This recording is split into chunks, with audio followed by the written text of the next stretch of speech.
Terima kasih Tuhan untuk kesempatan kami di pagi hari ini. Kami boleh menaikkan pujian dan penyembahan kami kepadamu. Kami tahu terobosan sudah kami terima. Kesembuhan jasmani dan rohani sudah kami terima. Karena di dalam hadirat-Mu kami dipulihkan dan diperbaharui. Terima kasih Tuhan. Sebentar kami akan terima akan sebagian dari firman-Mu. Biar Engkau berbicara untuk setiap kami. Biar firman-Mu boleh kami lakukan. Dan kami benar-benar Tuhan boleh menjadi garam dan terang dunia seperti yang Engkau rindukan. Di dalam nama Tuhan Yesus kami berdoa dan mengucap syukur. Amin. Ya, shalom saudara. Hari ini saya mau membahas lagi tentang tema kita bulan ini, ya, yaitu tentang apa? Tema apa? Garam, ya. Hari ini kan bulan ini kan kita temanya lagi garam terus ya. Hari ini saya mau bahas lagi tentang garam. Mungkin hari ini saya akan sharing tentang fungsi-fungsi garam yang sebenarnya Tuhan rindukan untuk benar-benar itu bisa dipraktekin sehari-hari. Karena Tuhan kan ngomong ini hari ini saya nggak buka ayat ya, tapi karena ayatnya semua udah tahu. Jadilah kamu apa garam dan terang dunia. Nah kalau misalnya kita nggak tahu garam itu fungsinya apa aja, ya gimana kita mau jadi garam ya kan? Jadi hari ini ada 5 fungsi garam yang utama. Ya, walaupun katanya menurut penelitian garam itu fungsinya ribuan, banyak banget ya.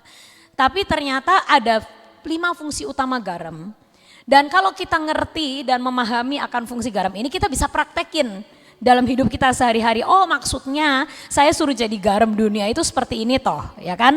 Nah, hari ini makanya kita akan belajar satu persatu ya. Ya, saya pun masih harus belajar bagaimana untuk menjadi garam. Karena Tuhan berkata jadilah, berarti itu kita semua harus memproses hidup kita untuk berfungsi seperti garam. Bukan di gereja doang, di dalam lingkungan kita doang, tapi juga di luar sana. Supaya orang bisa ngerasain bahwa kita benar-benar jadi garam buat mereka ya. Yang pertama, fungsi garam yang pertama itu adalah dia mencegah kebusukan, ya. Mampu menyerap kelembapan dari makanan, mencegah mikroba yang dapat merusak makanan untuk tumbuh, sebab mikroba tumbuh di suhu yang lembab. Nah, contohnya apa ini? Asinan, ya. Buah itu harusnya itu kan busuk dalam beberapa hari. Tapi kalau dijadiin asinan, mama saya sekarang suka bikin asinan mangga karena mangga kita lagi berbuah, mangga cengkir. Nah, mangga itu sebenarnya kalau ditaruh gitu aja, dia dalam berapa hari udah busuk. Tapi sama mama saya digaremin. Sehingga akhirnya mangga itu bisa ditaruh di kulkas sampai seminggu 2 minggu masih enak dimakan. Nah, fungsinya garam itu adalah menyerap kelembapan dari si mangga itu, sehingga mencegah bakteri, mikroba, dan lain-lain itu membusukkan akan barang itu. Nah, terus prakteknya dalam hidup kita apa? Bagaimana kita bisa menjadi garam yang menyerap kelembapan sehingga tidak ada bakteri masuk? Nah, ini prakteknya adalah kalau dalam satu lingkungan gitu, kita ini jadi orang yang membusukkan sesuatu, atau kita malah menyerap segala atmosfer busuk itu dan menetralisirnya. Jadi misalnya suatu saat kita ada di dalam satu kelompok, lalu kelompok itu ceritanya ada satu orang yang sebel sama orang lain misalnya. Ya, ini kita langsung ngomong praktek aja lah ya.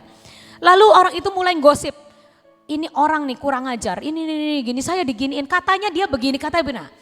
Kita itu bisa memilih, kita mau jadi garam atau enggak. Ya. Kalau kita jadi garam, kita akan menyerap atmosfer buruk itu. Kan garam ini menyerap kelembapan, sehingga tidak ada tempat untuk si bakteri dan mikroba membusukkan. Nah, kalau kita jadi garam, kita akan menetralisir, kita akan mengucapkan perkataan yang membuat orang itu jadi nggak sebel lagi sama orang lain.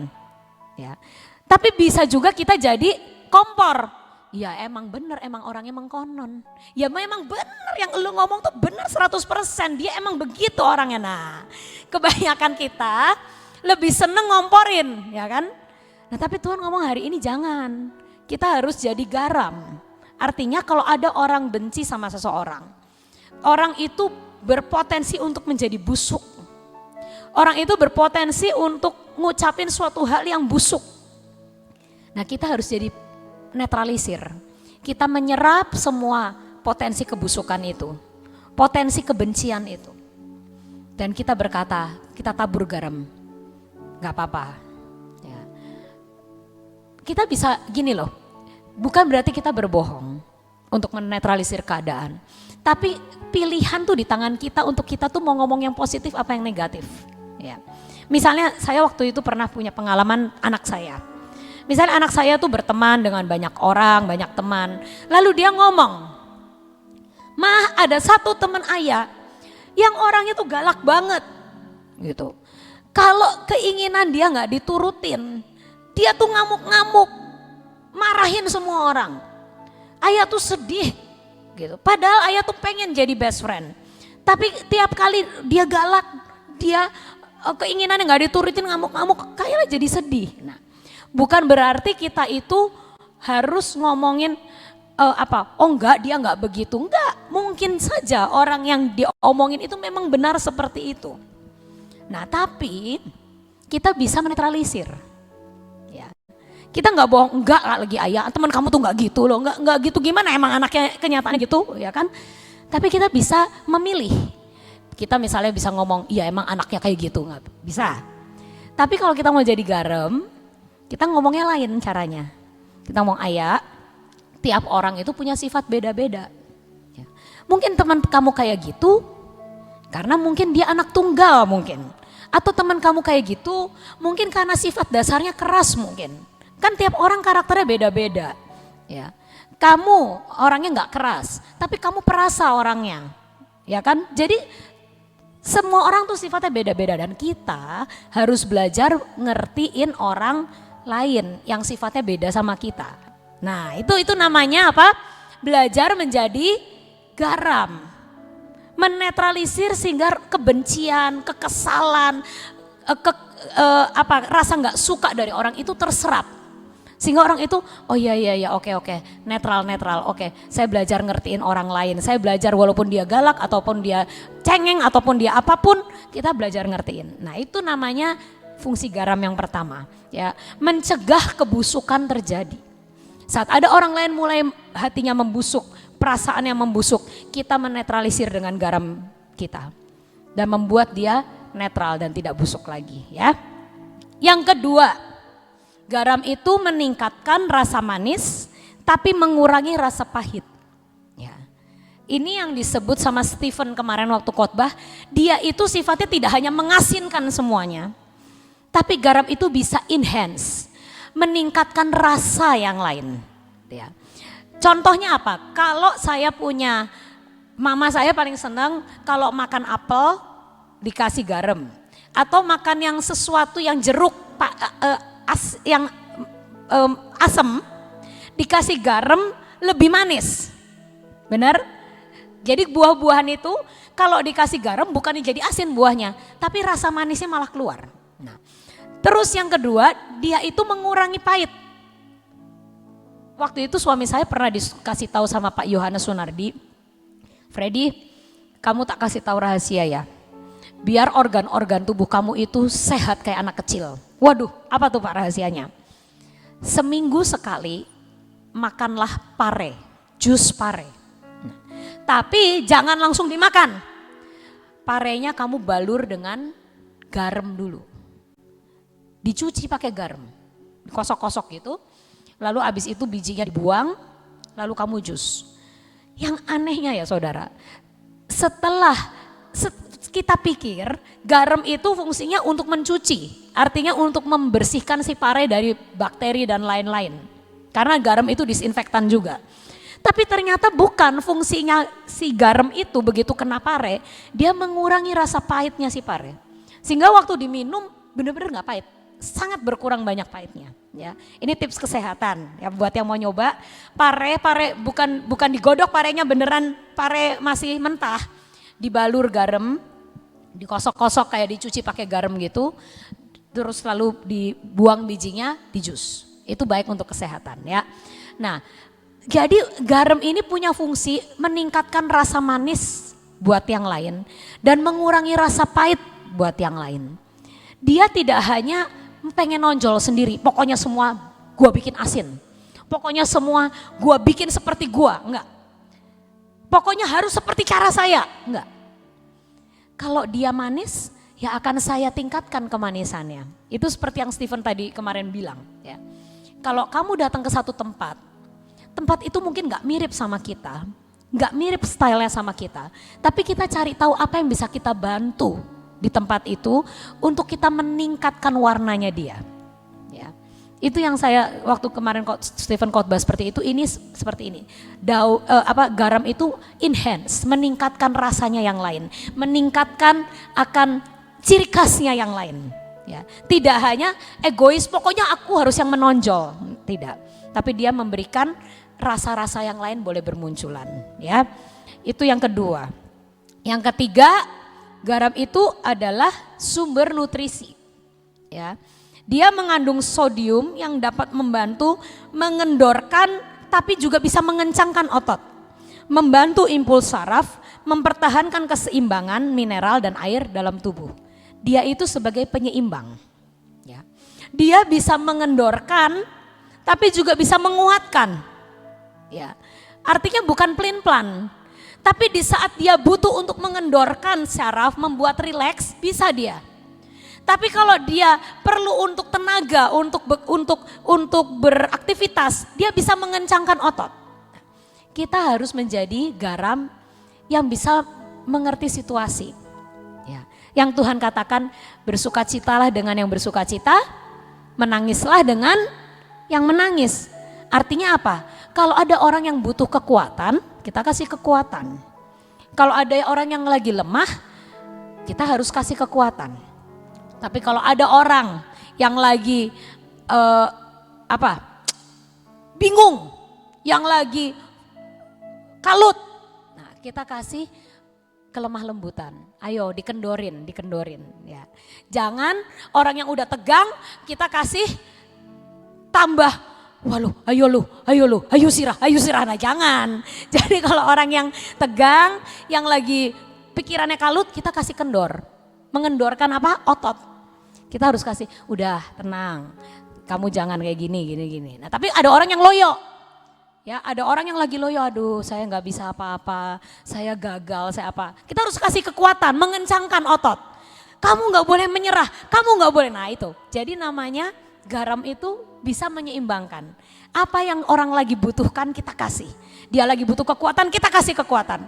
Dia lagi butuh di calm down kan, kita calm down. Nah itu namanya garam menyeimbangkan. Itu fungsinya. Nah kita harus praktek dalam hidup sehari-hari. Ya, saat ada orang yang lagi letih, lesu, lemah, berbeban berat, nggak tahu mau ngapain apa, kita kasih kekuatan, mengencangkan otot. Jangan menyerah. Kamu bisa, you can do it, never give up. Kayak Pak Daniel kalau ngomong never give up. Nah, tapi kalau ada orang yang lagi tegang, apa-apa, relax. God is in control. Nah gitu ya. Jadi harus bisa membaca situasi, menyeimbangkan situasi. Ya. Yang keempat, fungsi garam adalah mengikat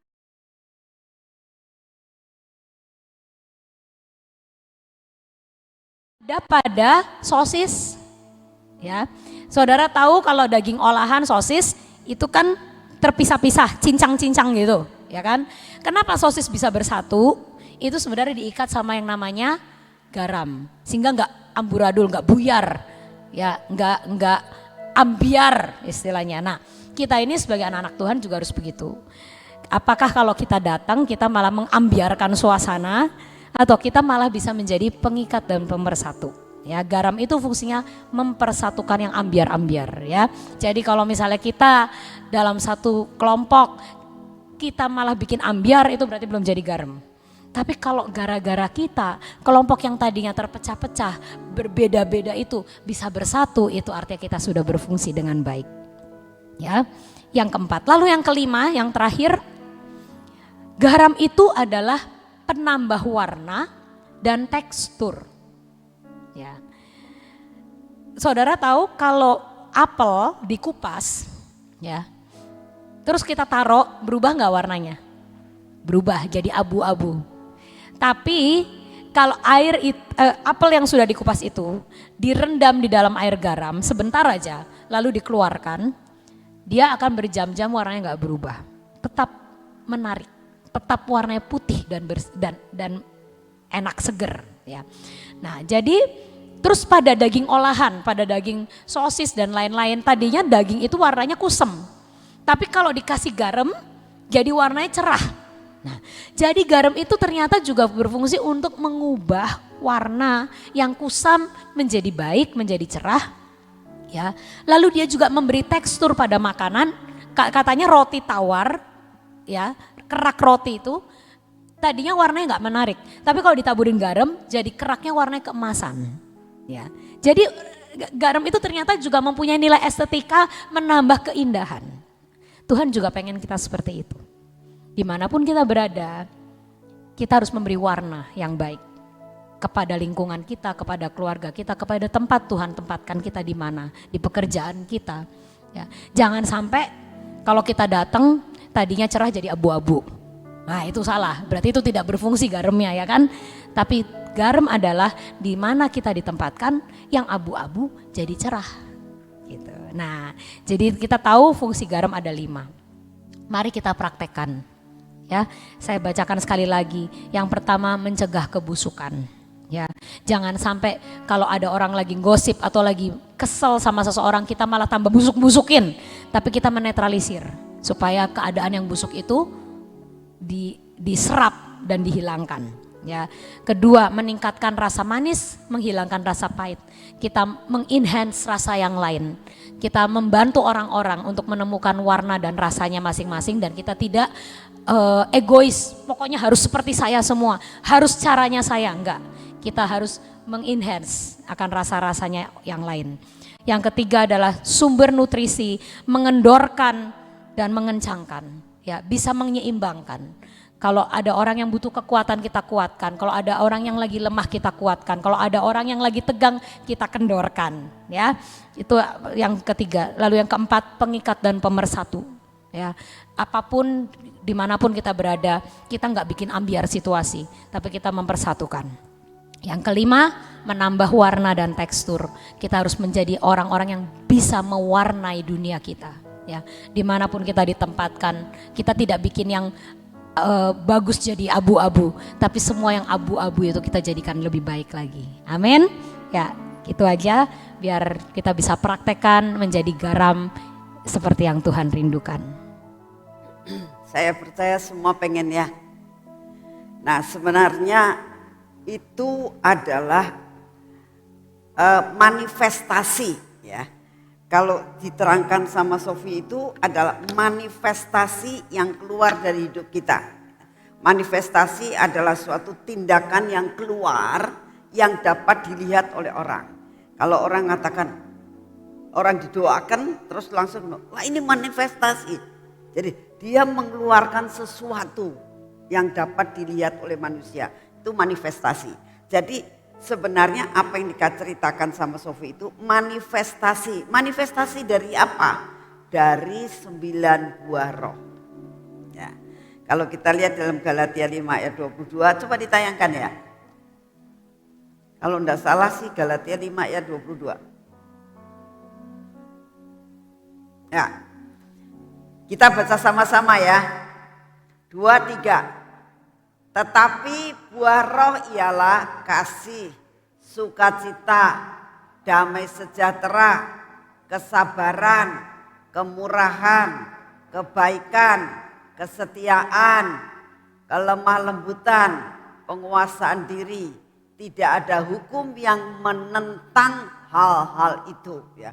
Hukum di dalam dunia ini apapun hukumnya tidak ada yang menentang yang dinamakan 9 buah roh itu ya. Jadi kita tahu bahwa yang diceritakan Sofi itu adalah manifestasi daripada buah-buah roh. Yang pertama dikatakan apa? Tadi yang pertama suka kasih. Nah, dengan kasih kita bisa melakukan 5 poin tadi. Dengan sukacita, dengan damai sejahtera, dengan kesabaran, dengan kemurahan, kebaikan, kesetiaan, kelemah lembutan, penguasaan diri, itu semuanya adalah harus dimanifestasikan. Tidak sekedar kita itu hanya teorinya. Ya. Suatu saat anak-anak cucu saya diajari sama Sofi, ayo kita mulai nyanyi tentang 9 buah roh, diajarin. Karena nyanyi jadi cepat bisa itu anak, cepat hafal ya. Kasih sukacita gitu. Nah, sudah itu suatu saat ini anak bertengkar. Karena apa? Ya merebutkan sesuatu. Nah, lalu Sofi ngomong begini, loh kan ada buah roh, penguasaan diri, ada kasih. Nah, lalu mereka mulai diceritakan, nah, kasih itu gimana, belajar kalau sama dedek, ciciknya mesti ngalah dan sebagainya. Nah, itu apa? Manifestasi, diekspresikan di dalam kehidupan saudara dan saya. Sebenarnya kalau kita bisa mempraktekkan semuanya itu, dunia tuh aman. Betul nggak? Gak ada pertengkaran, ya, gak ada salah paham, karena saling mengerti, mempraktekkan, ya, menjadi garam dunia. Amin. Yuk kita berdoa saat ini. Bapak, kami mengucap syukur pada pagi hari ini ya Tuhan, karena Engkau memberikan penjabaran lebih lagi tentang garam. Kami tahu Tuhan, setiap hari dapat dikatakan kami ini merasakan garam Tuhan.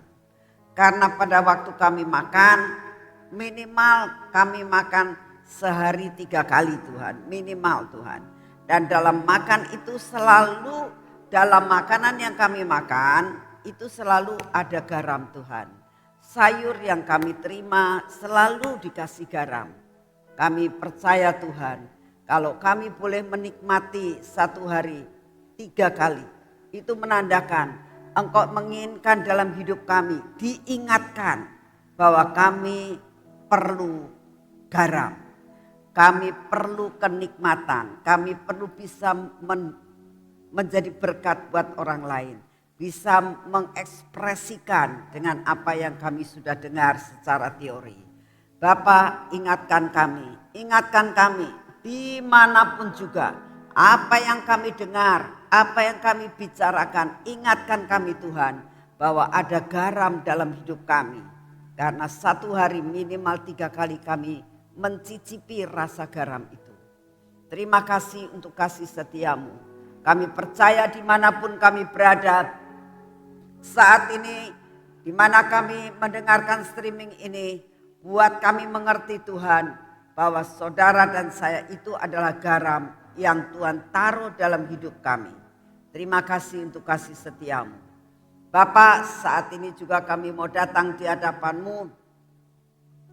Kami sudah menyembah Engkau selama 1 jam ini Tuhan, untuk mengingat, untuk mengucap syukur kepadamu betapa luar biasanya Engkau. Dan kami percaya setiap kami semuanya sudah dipulihkan, sudah disembuhkan, sudah diperbarui menjadi baru dalam hidup kami. Terima kasih untuk kasih setiamu. Dan saat ini kami datang di hadapan-Mu Tuhan. Kami berdoa tetap untuk bangsa dan negara kami. Kami minta di dalam nama-Mu Bapa, berikan hikmat dan kebijaksanaan buat Bapak Presiden kami di dalam menanggulangi akan segala kemelut, segala perkara yang Kau izinkan terjadi di dalam negara kami.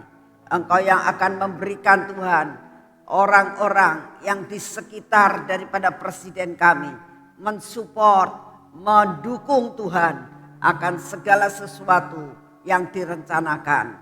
Kami minta di dalam nama-Mu, Engkau meredam semua Tuhan yang membuat gejolak-gejolak yang ada di dalam negara kami.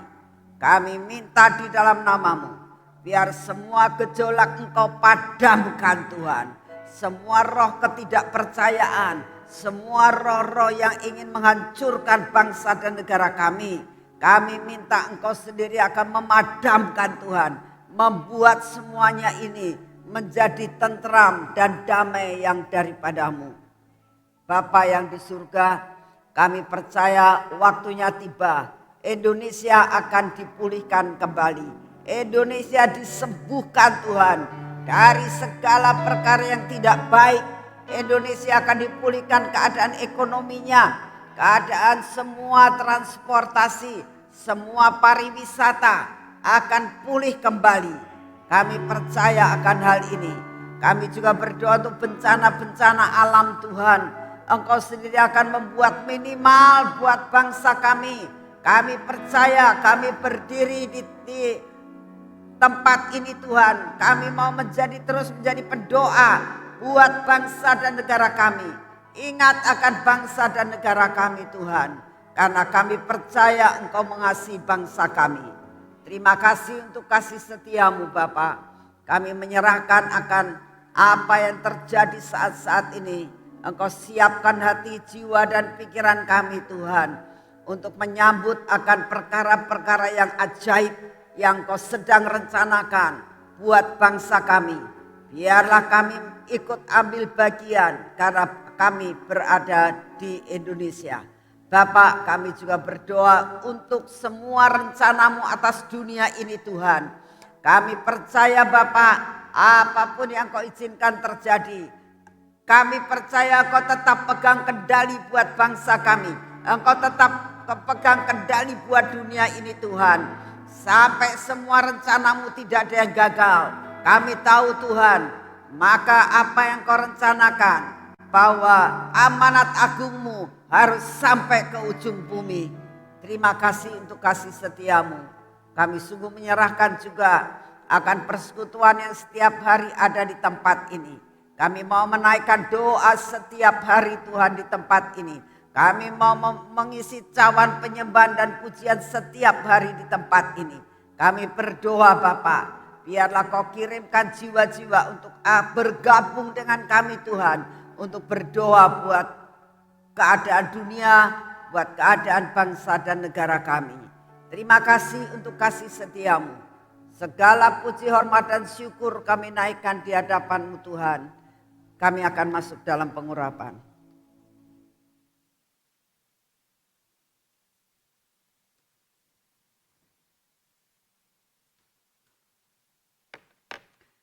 Dalam nama Tuhan Yesus. Pengurapan 10 lapis, pengurapan dari ujung rambut sampai ke telapak kaki kami terjadi dalam hidup kami.